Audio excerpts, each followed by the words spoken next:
नमस्कार, this is SK Singh और आप देख रहे हैं मेरा YouTube channel the people SK.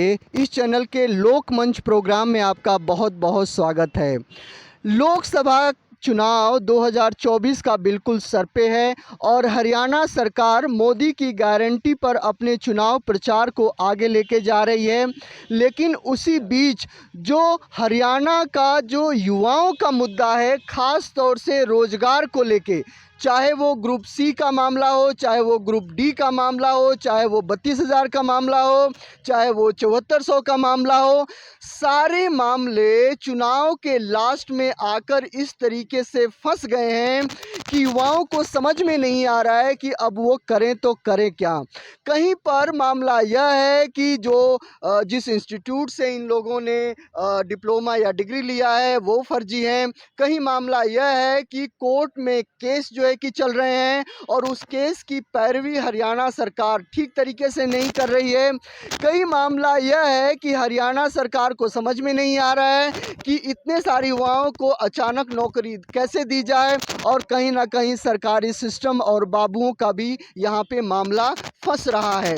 यहाँ पे जो हम बैठे हैं यह ग्रुप सी और डी के उन 32,000 नौकरियों को लेकर हैं, जहाँ पर कोर्ट केस को लेकर इतने दिनों से सरकार इन युवाओं के साथ धोखा कर रही है और उनके जो बहाने हैं कोर्ट में पैरवी ना करने के, वो इतने अजीबोगरीब हैं कि उनको सुनकर आपको हंसी आ जाएगी, लेकिन सरकार को जो है कि शर्म नहीं आती। हम पूरा मामला यह जानने की कोशिश करेंगे। सबसे पहले तो मैं आपका जो है कि शुभ नाम जानना चाहूँगा। आप थोड़ा सा आप इधर बैठिए प्लीज़, और बताइए कि जो ये पूरा मामला है वो कितनी नौकरियों का है और कौन से डिपार्टमेंट का है। नमस्कार, पहले तो मैं आपके चैनल का बहुत बहुत धन्यवाद करना चाहता हूं सर। अगर इस चैनल को स्टाफ सिलेक्शन कमीशन की स्टाफ सिलेक्शन कभी तो सुनेगा, लेकिन मेरे ख्याल से बहुत तानाशाही हुई है अब की। जिस नौकरी को लेकर आप यहाँ बैठे हैं, टोटल भर्तियों कितने लोगों की भर्ती निकाली गई थी सर? 30,000 वैकेंसियां थी और ये ग्रुप सी की वैकेंसियां थी। ग्रुप डी की वैकेंसियां थी, वो 13,500 थी। ग्रुप डी भी फंसा हुआ है, ग्रुप सी भी फंसा हुआ है। तो इन जो टोटल भर्तियां 32,000 ये हैं, 13,000 वो हैं लगभग, तो इनमें कितने लोगों की ज्वाइनिंग मिल गई? बराबर ज्वाइनिंग मिली हर कैटेगरी में। कुछ बच्चों को ज्वाइन करवा दिया और कुछ बच्चों को इसलिए छोड़ दिया कि भाई तुम्हारा कोर्ट केस फंसा हुआ है, जैसे वो सोल आउट होगा तो तुम्हें भी ज्वाइन करवा देंगे। मतलब कोई भी भर्ती अभी तक इस 4 साल में एक भी भर्ती ऐसी नहीं जो इन्होंने कंप्लीट की हो, पर बच्चों की अच्छे से पैरवी करवाई सरकार। 1 तारीख पर करती तो हम सेटिस्फिकेशन होता कि हाँ चलो सरकार तुम्हारा पक्ष ले रही है। कहीं ना कहीं सरकार हमारी 1 तारीख पर तो अच्छे से पैरवी की, किसी भी डेट पर हमारी अच्छे से पैरवी हुई नहीं। बाकी पीछे जब सरकार की पूरी अनाउंसमेंट आई थी तो उन्होंने ये भी कहा था कि जिस मामले को पे कोर्ट केसेस हो रखे हैं उन मामले को लेकर, यानी चाहे वो कट ऑफ का मामला हो चाहे वो दूसरे मामले हों, उनसे जो अलग मामला है उनको सबको हम जो है कि रोज़गार दे रहे हैं, और जो जो फंसे हुए हैं, जो जो जिस मामले का इनसे कंसर्न है उनको अभी हम रोक रहे हैं, बाद में हम दे देंगे। मैं आपके चैनल के माध्यम से बताना चाहता हूँ, हमारा मुख्यमंत्री विधानसभा के पटल पर खड़ा होकर, मतलब एक गरिमा के पद पर है, खड़ा होकर ये कह देता है 9 दिन में 29,000 बच्चों को मैं ज्वाइनिंग दूंगा। वो 9 दिन नहीं, आज लगभग उन बातों को 20 दिन हो गए सर, लेकिन 29,000 छोड़ो 29 बच्चों को ज्वाइनिंग दी इन्होंने। एक गरिमा होती है मुख्यमंत्री के पद की, कहाँ है वो गरिमा?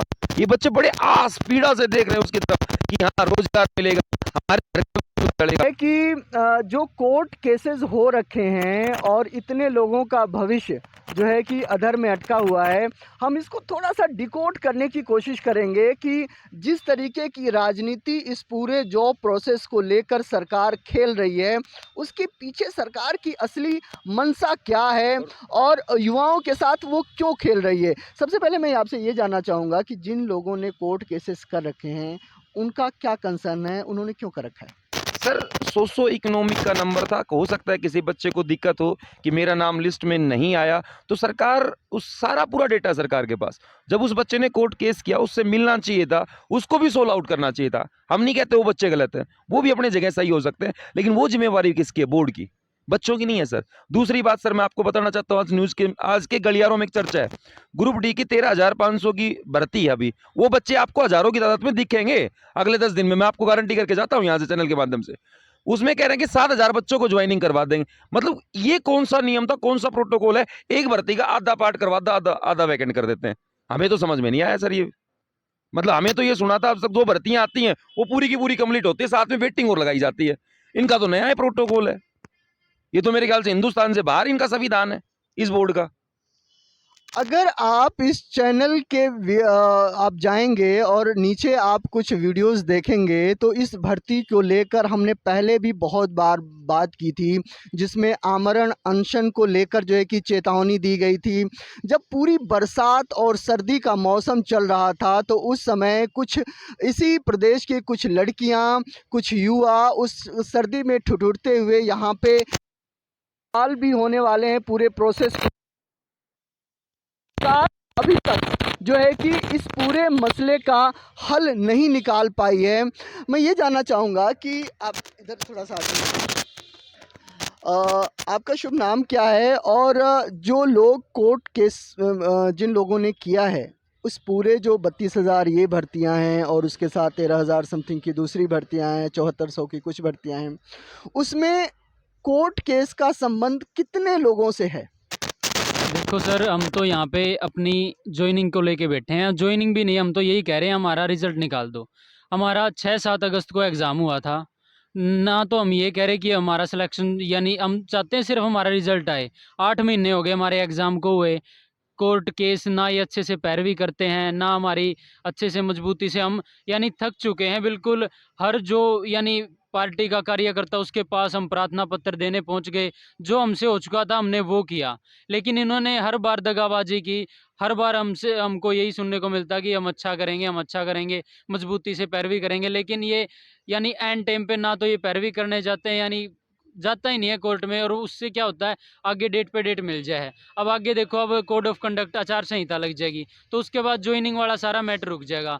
अब क्या करें हैं ये, जैसे 56-57 की 12,000 वैकेंसी है, ग्रुप डी की 13,500 वैकेंसी है, टीजीटी के पद हैं और भी कुछ वैकेंसी है। तो सभी को ये कंडीशनल ज्वाइनिंग दे रहे हैं, यानी विदाउट, ना ये सोशियो इकोनॉमिक के मैटर पे अच्छे से पैरवी कर रहे हैं। ये कह रहे हैं कि यानी कुछ रिजल्ट निकाल दे रहे हैं और उनको कह रहे हैं कि ये वो बच्चे हैं जिनको यानी सोशियो इकोनॉमिक के विदाउट भी अगर रिजल्ट आए या सोशियो इकोनॉमिक देने के बाद रिजल्ट आए तो इन बच्चों पे कोई फ़र्क नहीं पड़ेगा। तो यानी बुरा हाल मचा रखा है बिल्कुल, ना कोई अच्छे से पैरवी करते हैं। यानी हरियाणा का युवा बिल्कुल दुखी है। हमें हमें क्या ज़रूरत है यहाँ पे आके बैठने की? तो हम हमारा रिजल्ट निकाल दे तो हम तो यानी सिलेक्ट हो तो हम ड्यूटी करें, वरना हमारी पढ़ाई आगे कंटिन्यू करें। ना तो हमारी पढ़ाई हो पा रही है, ना हम यानी कहीं के नहीं छोड़े हम इन्होंने।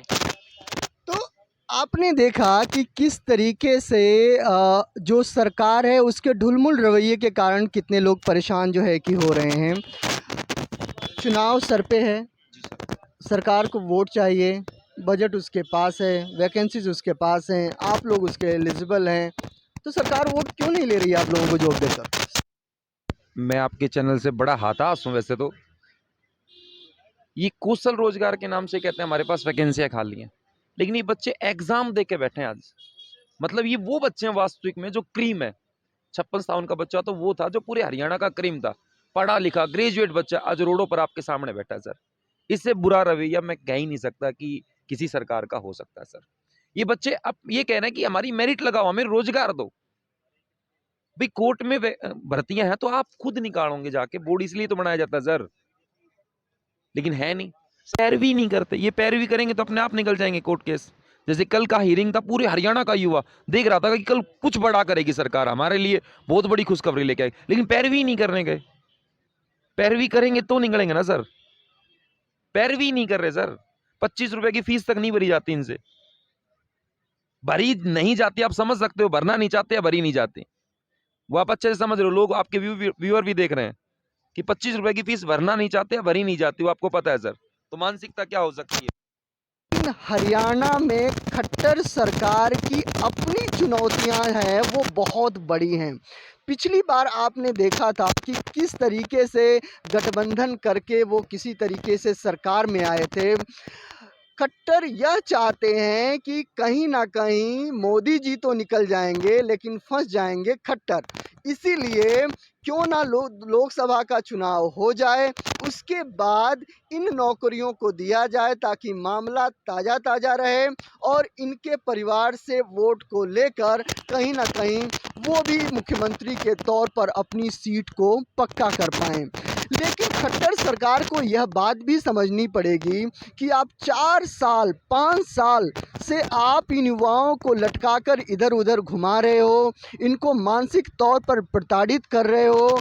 और अगर आपने लास्ट बार उनको वोट जो है कि नौकरी दे भी दी तो किस इस बात की क्या गारंटी है कि 5 साल के उस पूरे प्रताड़ना को यह भूल कर आपको वोट देंगे और तीसरी जो है कि अगली बार आपको मुख्यमंत्री पद पे जो है कि वो आपको बिठाएंगे।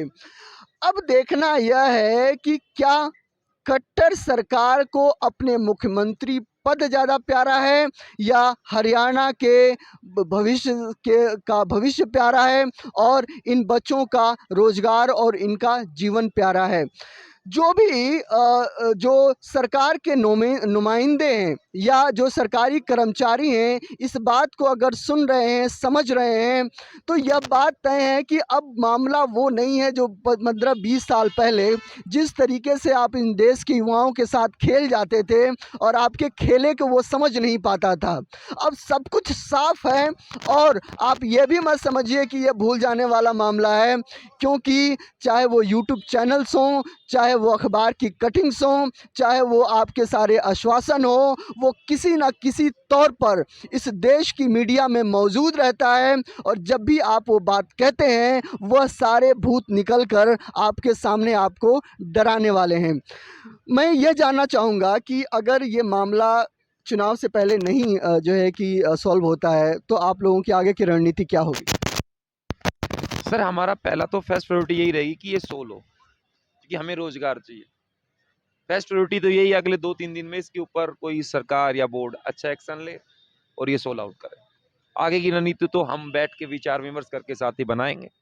मुद्दे को लेकर हम बार बार आपके सामने प्रस्तुत होते रहेंगे। तो अभी तक अगर आपने इस चैनल को सब्सक्राइब नहीं किया है तो कर लीजिए और अगर हरियाणा के इन युवाओं के मुद्दे और कंसर्न आपको जेन्युइन लगते हैं तो इस वीडियो को ज़्यादा से ज़्यादा शेयर करके लोगों तक पहुंचाइए। नमस्कार, जय हिंद।